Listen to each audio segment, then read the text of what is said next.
paraqitur prova pikërisht telefonat e sekuestruara Ervis Berberit. Pra, ka mjaft raste zonja Balluku për t'u hetuar në spa. Ky është rasti më i vogël që ka zgjedhur spaku dhe për ta çuar, si thua, në një rrugë që ta çojë drejt fundit.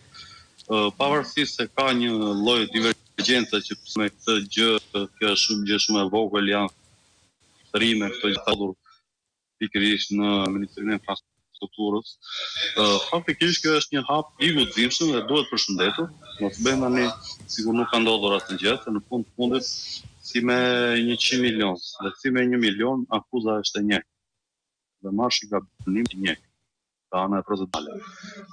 Pavarësisht se dëmi ndryshon, por që proceduralisht dhe penalisht statusi është i njëjtë. Nëse merresh i pandehur me 1 milion lekë dhe nëse merresh i pandehur dhe me 100 milion lekë, statusi juridik është i njëjtë dhe besoj bijem dakord tuaj.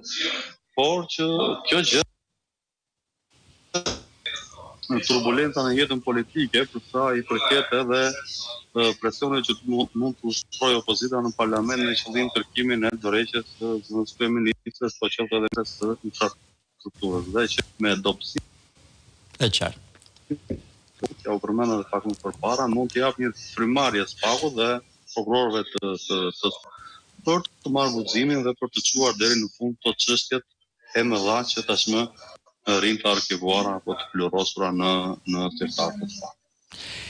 E qartë, Ton Qynat, falenderoj shumë për këto minuta dhe për analizën me publikun ton. Faleminderit. Faleminderit dhe ju.